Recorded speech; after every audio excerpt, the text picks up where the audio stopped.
have you seen people like get into the pubs and like try? Oh yeah. Yeah. And they think, I'm going to kill this because I'm going to sell a pint of Guinness for this price, and I'm going to, I'm going to steal all their customers. And then they realize that that's actually illegal, and then they realize that I have to sell it for this price point to make money, and it's a premium stout that comes in from Ireland, and you have to pay for the logistics and the travel costs and your labor, and they realize that when I sell it for this price, which is a way higher price, I'm still not making money.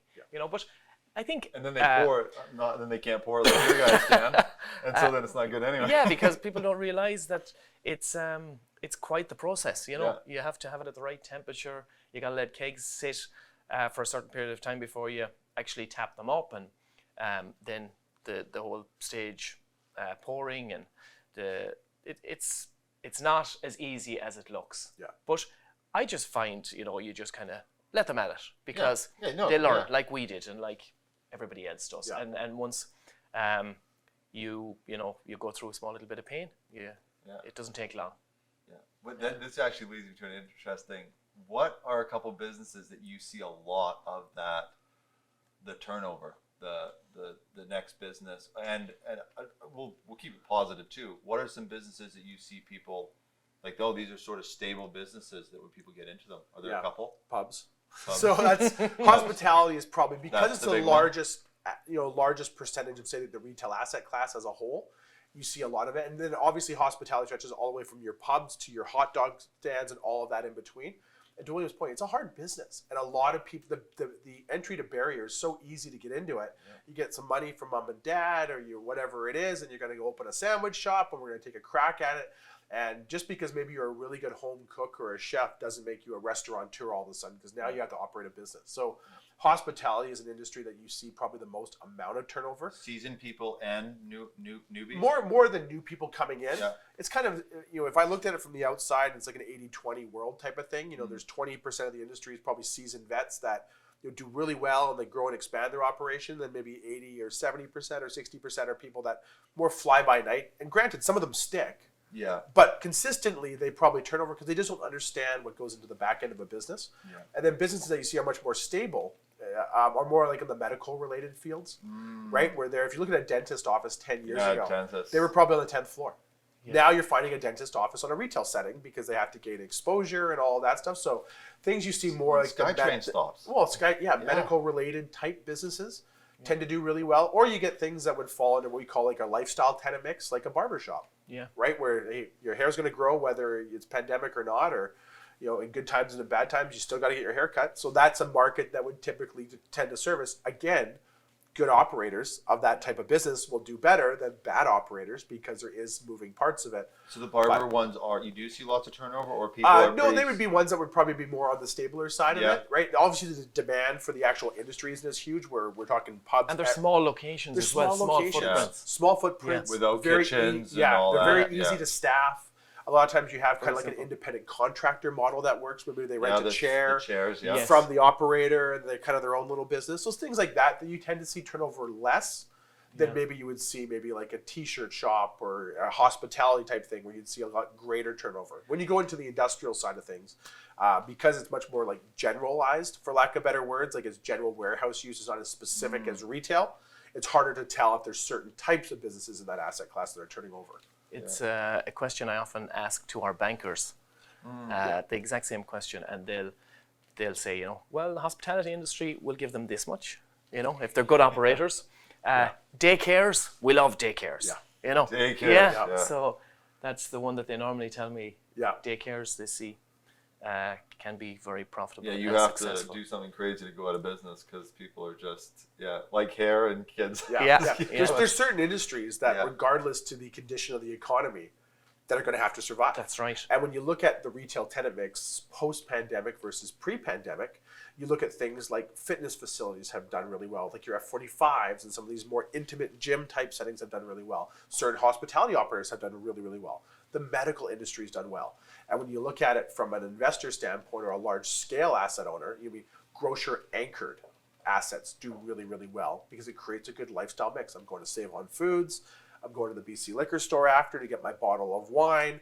All of a sudden, when I get my haircut, I go back to the same plaza. Oh, look, there's a sushi place I can go there. And I think even from a landlord perspective, the footprints of some hospitality markets have shrunk a lot. Because one thing we learned during COVID, just because you have a lot of locations doesn't mean you're successful. It means you have a lot of expenses. Yeah. Right? So people now look at things and they try to shrink it. And I remember being at a conference before where a gentleman from, I believe it was the Browns restaurant group, I think it was, maybe it wasn't, we're talking about how their floor plan has changed dramatically thanks to food apps. And the challenge they were having before on some old locations is all the food app drivers are all taking up the good parking stalls. And then when you look into the lobby, and as a general customer, you're like, oh, it's packed, let's go somewhere else. You have to weave through. But everyone's sitting there with a bag. Yeah. So the assumption is it's busy, let's go eat somewhere else. So like the new models, and if you look at maybe like the Cactus Club in Coquitlam, on the opposite side of the lobby door, they have a separate pickup window for food apps. That way it keeps the customers, it keeps the food app picker-uppers, for lack of better words, out of the lobby, allows customers to come into the lobby. They've had to relook at some of their floor plans on the restaurant side because not only are they trying to have as many seats as they did before to service those customers, but now they have food app people coming and trying to pick up. So like how they have to try to almost rearrange. So long story short, what they were looking for in the future locations within the same footprint was to expand the kitchen, keep the same number of seats, but now they were dedicating almost a 200 square foot second lobby area for food pickup. So now they're all trying to do that within the same thing. And on top of that, we want more parking, Mr. Landlord, because now we want 15-minute dedicated stalls so we can get the food apps in and out and not be taken away from other customers. So it's just a change, a sign of how things change. And in business, probably more so the hospitality, and William, you know better than I would, is probably an industry that's changing daily. There's always something new out there that's constantly changing the industry, that the minute you think you've made it, is probably almost your demise, because the companies are always willing to innovate and build for what's next are probably the ones that will always stay on the forefront. Yeah. And, it is changing daily. But one thing we started to do in recent years is a performance review annually. And you spoke earlier about the 80-20 rule. And it's amazing to see, 80% of our sales come from 20% of the things that we do. And that's still the case. Yeah. Like, we sell so much Guinness, you wouldn't believe it, Yeah. But Guinness is not very profitable. So, I was thinking, okay, we sell a lot of Guinness. What do we have that's like Guinness? Let's market that a bit, and we can, increase our margins there. But I'd say 50% of our sales is Guinness. People come into an Irish pub, they want a pint of Guinness. Yeah. That's what I order every single time. And burgers. Burgers remain in North America. They remain to be the number one food item. A burger. People come in, they want a burger and fries. On game day or whenever. But it's a burger and fries. It's chicken wings. It's fish and chips. Yeah. These things don't change. There's lots and lots of new food items that you see coming out all the time.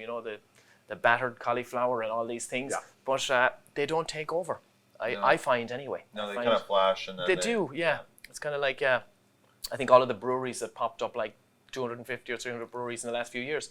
Now we see a lot of them closing. Yeah. So it was a bit of a fad, I think. It's a business, right? Yeah. You have to operate these businesses. Yeah. That's, if I was to tell, actually, maybe all of us could put our 2 cents in on this. If I was to, one advice I would give to people getting into business in general is try your hardest not to be a copycat. Because when you see something, that's what humans do.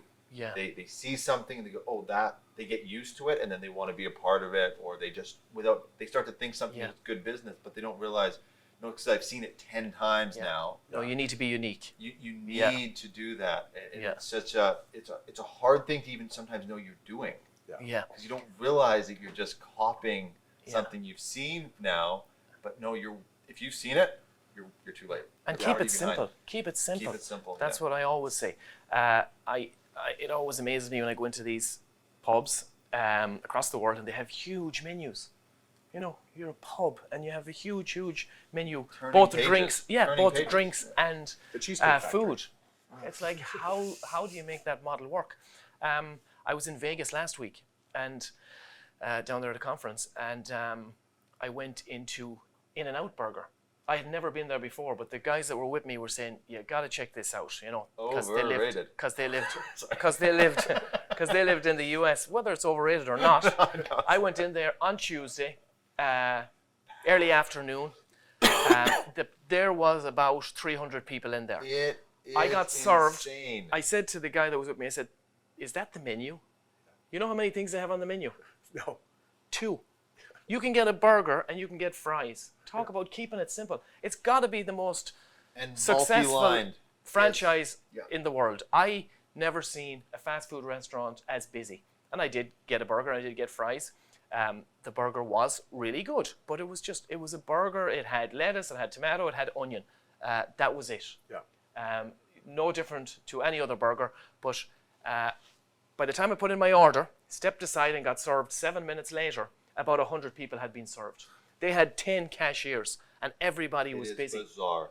That place I must knocked be their doing... burgers. I love telling people because Yeah. everybody loves them. So I love Yeah. being that guy who's like, eh. I can't imagine. But, yeah. And like it's not on the main drag either. It's Yeah. down off the strip. But I've never seen anything like it ever. And you know, there's no making up your mind. It's like you can have a burger, you can have fries. And in all fairness, there was a hamburger, a cheeseburger, and a double burger. Gotcha. But all that's the a same burger. pattern. Yeah, it's all, yeah. And then you had your fries. Yeah.